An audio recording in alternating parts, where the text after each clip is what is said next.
Have you ever had that feeling of nothingness?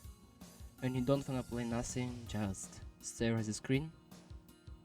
Well, no worries, cause today I brought 5 games to cure that state. So stay tuned till the end to find out every game. And what better way to start than... DFDS, or DOD for short, is an asymmetrical horror game.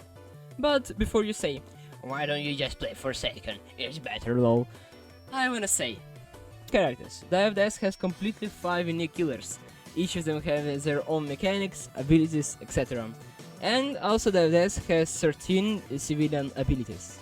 Wait, abilities? Not characters? What do you mean? Yes, you heard me right.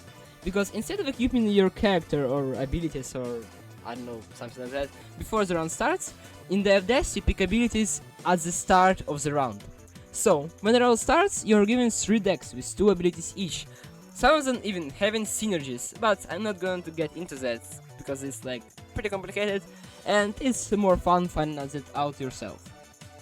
The other thing that DFDS shines in are special runs.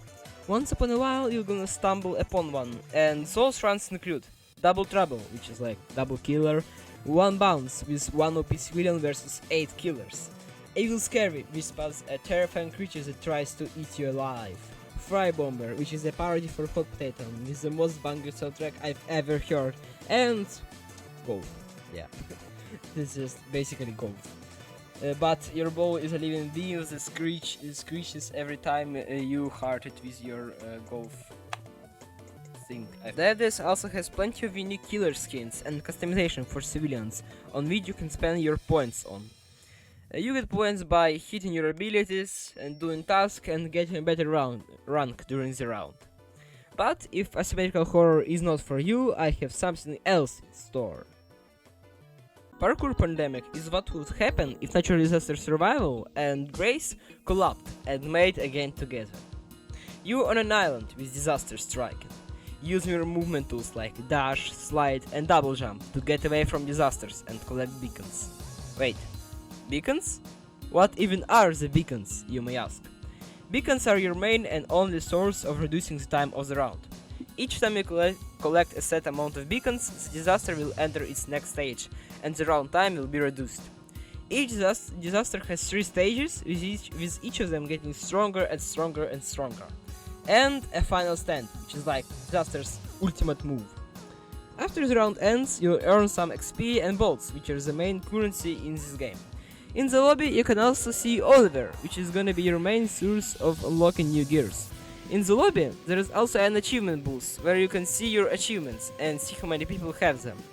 With bolts, you can also purchase gears. Gears are the things that give major boosts, like lowering your dash cooldown or buffing your run speed.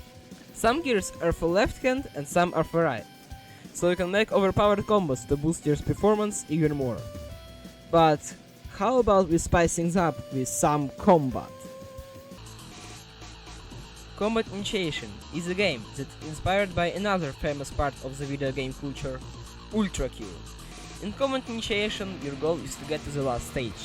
At the start of the game, you choose a loadout of 2 weapons, amongst primaries and secondaries.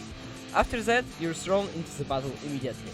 First, there's gonna be basic noobs attacking you, then sharpshooters and police officers. After some stages, the shop is gonna appear, where you can upgrade your current weapons or buy new ones. Weapons in the game are really important. Some of them also have synergies with each other, like sword or slingshot, or range and freeze rate. Choosing a weapon combo is really important because it will determine your playstyle of the run, and most of them are really powerful. Anyways, at stage 10 you're gonna face the final boss of the world, which is Jason. He's pretty easy, not gonna lie. After finishing Jason off, the shop is gonna appear again, but now you can also choose a free gear. Upgrades are like one of the most important things that affect your run, ranging from Regine Coil to rocket boots or a guitar. Anyway, after finishing the run by either dying 3 times in the same stage or beating the final stage, you get teleported into the lobby, where you can view your journal with all of the enemies, upgrades and achievements. From achievements and buying from the shop, you also get some cool hats to customize your character and to give you insane boosts to your damage, speed, health, etc. So, before you go into the round, don't forget to keep your best hat. Combat initiation is not for you? Okay. Well, how about an obby? Presenting to you obby with a singamacili at the end, or Owatamsate for short. Just look at how cool this obby is. We have bridges, ladders, hard jumps, and when you get to the end, you see it. Singamacili. Yes! Come on, let's touch it! Wait.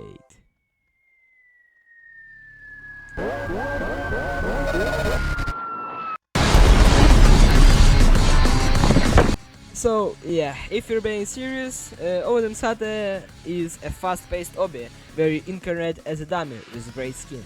Your objective is to reach beacons scattered across the map while getting as much score as you can by performing multiple tricks or simply completing stages. There are a variety of things like plank stage or like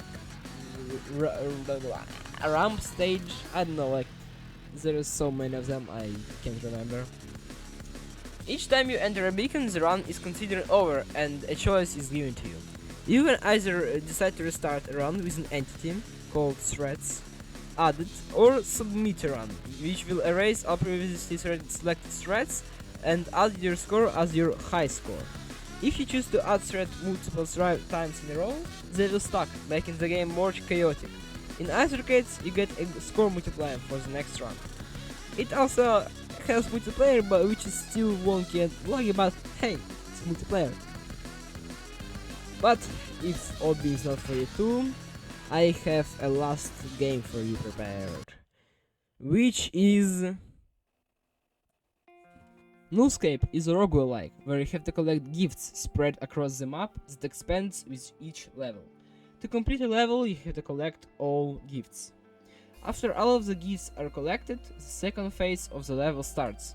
Golden gifts spawn where the other gifts were, and a giant beacon spawns in the middle of the map, through which a player must go to end the level.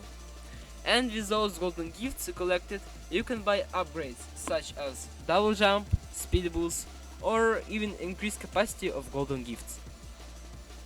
After each level, you will have to choose an entity that will hinder your gift collection ability, such as a Mart that will slowly drift through the map, killing you if it touches, or the ICBM, which is a missile, which will occasionally be dropped on you, causing an explosion with a small radius around it.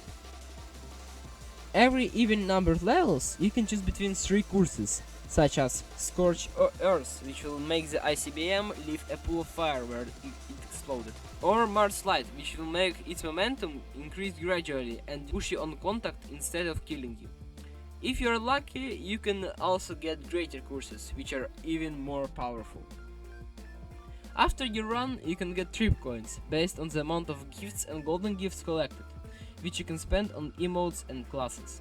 There are multiple classes you can choose from, and all of them will have vaguely different abilities, such as the glider class, which will give you a glider to glide, or the diver class, which will, guessed it, give you the ability to dive. None of them are purchasable with trip coins and are unlockable only through achievements. And that was all for this video. If you watched till the end, it means you enjoyed it, so subscribing would be appreciated. If you want to see different games in second part, just comment what games you want. But right now, I need to say goodbye. See you all in the next video.